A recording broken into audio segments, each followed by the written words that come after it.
दोस्तों, एक 19 साल का लड़का होता है और वह आसपास के घरों में जाता है और घरों में जाकर वह पूछता है कि आपके कोई बच्चा है जो कि जिससे कि मैं ट्यूशन पढ़ा सकता हूँ। तो यहाँ पर वह आसपास के घरों में जाता जाता वह एक घर में जाता है और उस घर का दरवाज़ा खटखटाता है।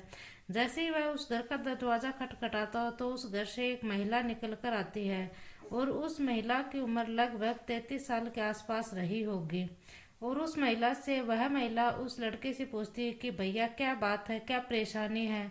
तब वह लड़का कहता है कि दीदी, आपके घर में आपको कोई ऐतराज नहीं हो तो आपके कोई बच्चा है तो मैं उसको ट्यूशन पढ़ा सकता हूँ क्या। तो महिला ने जैसे ये बात सुनी तो उसने कहा कि हाँ, यह बच्चा तो मेरे एक बच्चा है। और वह महिला कहती है कि मेरे दो बेटियां हैं, एक बेटी तो मेरी 3 साल की है और दूसरी बेटी मेरी 5 साल की है। और मैं मेरे पति से पूछकर बताऊंगी कि मैं उनको ट्यूशन कराऊंगी कि नहीं कराऊंगी। यह सुनकर वह लड़का वापस अपने घर पर चला जाता है और वह ये इंतजार करता है कि वो महिला अपने पति से पूछकर उससे हाँ या ना का जवाब देगी। तो जब उसका पति है वह वापस ड्यूटी पर से वापस घर आता है तो वह अपने पति से पूछती है कि पास में ही एक लड़का रहता है। वह पूछ रहा था कि क्या तुम अपनी बेटियों को ट्यूशन पढ़ाना चाहती हो। तो वो व्यक्ति भी हंसने लगता है और कहने लगता है कि छोटी बेटी तो अभी बहुत छोटी है और जो बड़ी बेटी है वह कुल 5 साल की तो हुई है। अगर अब शुरू से ही हम उस पर ध्यान देंगे तो वह पढ़ाई लिखाई में आगे चलकर अच्छी होगी। और फिर दूसरी तरफ जो ये लड़का था ये इंतजार कर रहा था और फिर दूसरे दिन यह फिर से उस महिला के घर पर आ जाता है और यह उस महिला से पूछता है कि क्या आपने अपनी बेटियों को ट्यूशन करवानी है। तो ये महिला बोलती है कि मुझे जो मेरी छोटी बेटी है वह तो अभी बहुत छोटी है, लेकिन जो बड़ी बेटी है उसको तुम ट्यूशन करवा देना और कल से ही तुम आ जाना। और यहाँ पर ये बड़ी बेटी को ट्यूशन करवाना शुरू कर देता है। यहाँ पर जैसे जैसे वक्त आगे बढ़ रहा था वैसे वैसे बच्चे भी बड़ी हो रही थी और जो ये लड़का था ये अपनी पढ़ाई भी कर रहा था और साथ साथ में यह बच्चों को भी ट्यूशन पढ़ाया करता था।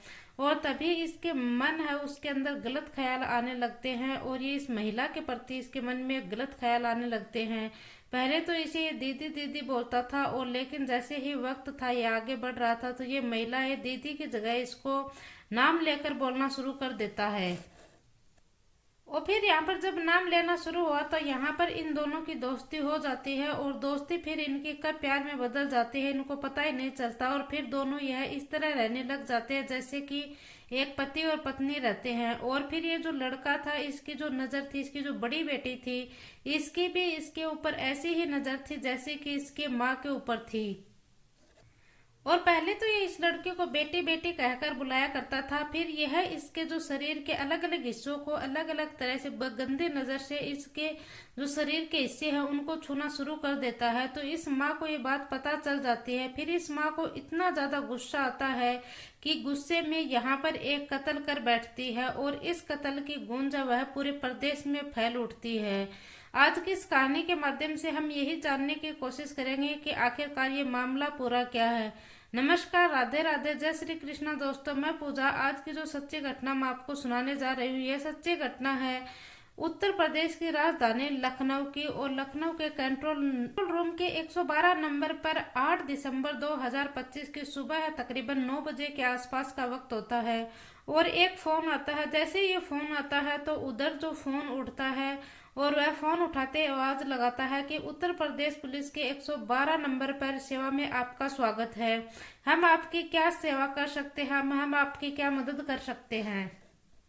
और फिर जो दूसरी तरफ से जो महिला बोल रही थी वह ये बोल रही थी कि मैंने एक कत्ल कर दिया है और लाश है वह घर के अंदर रखी हुई है। लेकिन पुलिस ये सोचती है कि अगर यहाँ पर कई बार ऐसा मजाक भी होता है, कई लोग फोन करके पुलिस वालों के साथ मजाक भी करते रहते हैं, जैसे कि फेक अफवाह फैलाते रहते हैं। पुलिस वालों ने यही लगा। फिर पुलिस वाले उस महिला से दोबारा यही बात पूछते हैं तो वह महिला फिर से ये कहती है कि मैंने एक कत्ल कर दिया है और यह हमारी जो लाश है यह मेरे घर के अंदर ही रखी हुई है। और फिर यहाँ पर ये फिर से यही बात दोहराने पर जो सामने वाली लड़की थी बात करने वाली, जो फिर वह सीरियस हो जाती है और सीरियस होकर वह पूछती है कि मैम आप कहाँ पर रहती हो, आपका नाम क्या है। और आप ये सब पूछने के बाद उसकी जगह भी पूछी जाती है और उससे पूरा एड्रेस है वह मेंशन किया जाता है। इसी बीच में इसे बातचीत करते करते वह नजदीकी पुलिस स्टेशन होता है जो कि BV यानी कि बाबू बनारसी दास थाने में यह सूचना दी जाती है कि आपके नजदीकी क्षेत्र में ही एक जगह लगती है जो कि सालारंगगंज स्थित एक शिव ग्रीन सिटी है और इसमें अयोध्या रोड पर है। यह है, आप जल्दी से इस पते पर जाइए और जाकर देखिए कि यहाँ पर क्या हुआ है।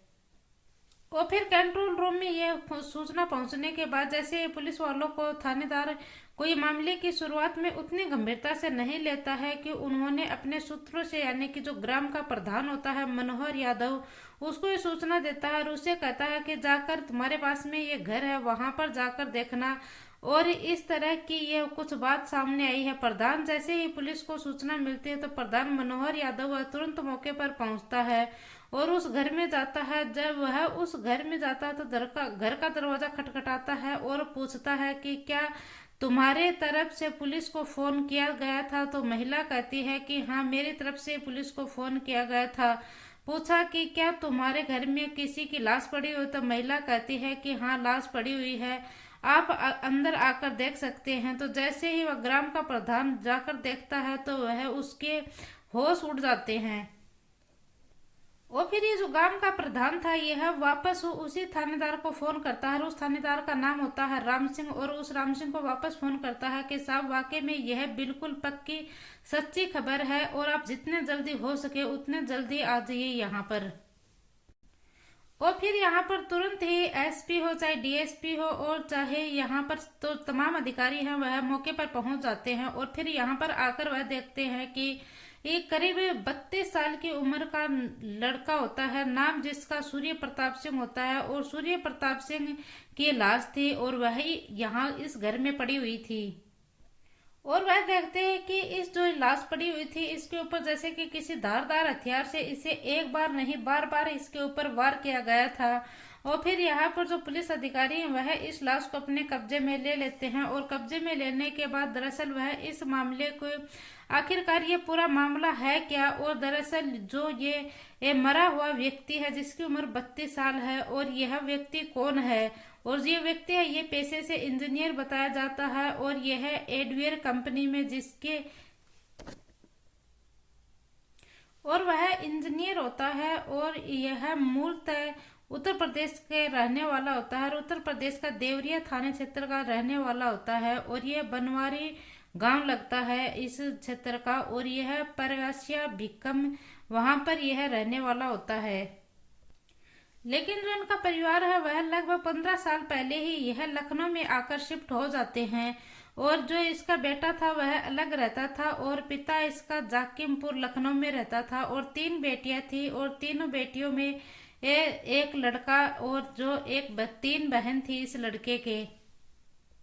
और उसकी जो तीनों बहन थी वह शादीशुदा थी। और इसके जो पिता नरेंद्र है इसको ये सूचना दी जाती है तो नरेंद्र और उसकी पत्नी उषा है वह रोते हुए बिलखते हुए मौके पर पहुंच जाते हैं और यह बेटे को देखने के लिए। और उसके पिता का साथ ये भी कहना था कि जो वह 1-2 दिन पहले तो उसके वह यहाँ पर शादी समारोह में आया था और उसके साथ अच्छे तरीके से बातचीत भी हुई थी। आखिरकार ये सब हो कैसे गया, परिवार के लोगों था सभी लोगों का रो रो कर बुरा हाल था। और फिर ये माँ रोते हुए बिलखते हुए कहती है कि मैं तो मेरे बेटे को दूल्हा बनते हुए देखना चाहती थी। और वह रोते हुए बिलखते हुए कहती है कि अब मेरा सपना तो सपना ही रह जाएगा। और फिर घर के अंदर पहुंचे तो यहाँ पर 3 सदस्य थे जिनकी इन तीनों सदस्यों के ऊपर पुलिस की नजर भी थी। और यहाँ पर जैसे ही यह नरेंद्र कुमार जानकीपुरम लखनऊ वाले जो होते हैं यह अपने बेटे की खबर पाकर मौके पर पहुंचते हैं और बाबू बनारसी दास थाने में वह सूचना देते हैं और वह मेरे बेटे की हत्या की है। और इनका कहना है कि जो मेरा बेटा है इसकी हत्या है यह रत्ना ने की है, और रत्ना जिस मकान में रहती है वह मेरे बेटे का ही है, और इस मकान की कीमत आज के समय पर लगभग 50 लाख के आसपास है, और वह मकान पर कब्जा करने के लिए ही मेरे बेटे की हत्या की है। इसे जल्दी से जल्दी गिरफ्तार करो, और गिरफ्तार करने के बाद इसे सीधा जेल भेज दो। और साथ ही जो इनकी दो बेटियां हैं वह भी इनमें शामिल हैं। और फिर यहाँ पर पुलिस है वह एफआईआर दर्ज कर लेती है, और यहाँ पर पुलिस अपने काम में लग जाती है। साथ ही जो मीडिया वाले हैं वह भी यहाँ पर सूचना लेने के लिए जुट जाते हैं। पुलिस वाले अपना काम शुरू करते हैं, मीडिया वाले इस घटनाक्रम का पूरा मामला जानने की कोशिश कर रहे हैं। आखिरकार यह कहानी शुरू होती है साल 2012 से। सूर्य प्रताप सिंह है नाम का लड़का होता है, और उसकी उम्र 19 साल की होती है। तब वह खुद को यहाँ पर पढ़ने के लिए आया था, और इधर उधर वह पास के घरों में ट्यूशनों के लिए बच्चे तलाश रहा था। और ऐसे ही करते करते वह एक घर में जाता है जिसमें राजेंद्र कुमार नाम का व्यक्ति होता है, जो कि जनगणना विधान विभाग में वह सरकारी कर्मचारी होता है। और वह दिन में ड्यूटी पर जाया करता था, और उसके घर में उसकी जो पत्नी है वह अकेली रहती थी। इसकी पत्नी की उम्र लगभग 33 साल के आसपास थी, और इसकी दो बच्चियां थी, जिसकी उम्र एक की उम्र तो 3 साल थी और दूसरी बच्ची की उम्र 5 साल थी। वो अपनी रत्ना, और इसकी पत्नी का नाम रत्ना था। और ये जो सूर्य प्रताप सिंह है यह रत्ना से पूछता है कि क्या तुम अपनी बेटियों को ट्यूशन पढ़ाना चाहती हो। तो ये रत्ना कहती है कि शाम को मेरे पति ड्यूटी पर से आएंगे तो मैं उनको पूछकर बताऊंगी कि मैं मेरी बेटियों को ट्यूशन करवाना चाहती हूँ कि नहीं चाहती। और फिर जब वह अपने पति से पूछती है तो पति कहता है कि कोई दिक्कत की बात नहीं है, बच्चे पढ़ेंगे तभी तो आगे बढ़ेंगे। तो इसका पति इसको अनुमति दे देता है। और फिर यह अगले दिन उस लड़के से कह देती है कि मेरी जो छोटी बेटी है वह तो बहुत छोटी है, और जो बड़ी बेटी है उसको आप ट्यूशन करवा देना। और फिर दूसरे दिन से वह लड़का ट्यूशन करवाने के लिए आ जाता है। और दूसरी तरफ जो ये सूर्य प्रताप सिंह है ये इसके घर में रोज ट्यूशन करवाने के लिए आया करता था, और ऐसे ही करते करते यह ट्यूशन 2 साल तक करवाता है। और फिर इसका जो पति था इस रत्ना का, और इस यह बहुत ज्यादा शराब पिया करता था, और यह शराब इतनी ज्यादा पिया करता था और कि चलते चलते इसकी 2 साल यानी कि 2014 में इसकी मौत हो जाती है। और इस राजेंद्र के बताया जाता है कि पीलिया हुआ था, और पीलिया की वजह से इस राजेंद्र की 2014 में मौत हो गई थी। और फिर जो रत्ना है यह विधवा हो गई थी, और जो राजेंद्र के सरकारी फंड के जो पैसे थे सरकारी नौकरी के लगभग ये सभी पैसे थे रत्ना को मिल चुके थे।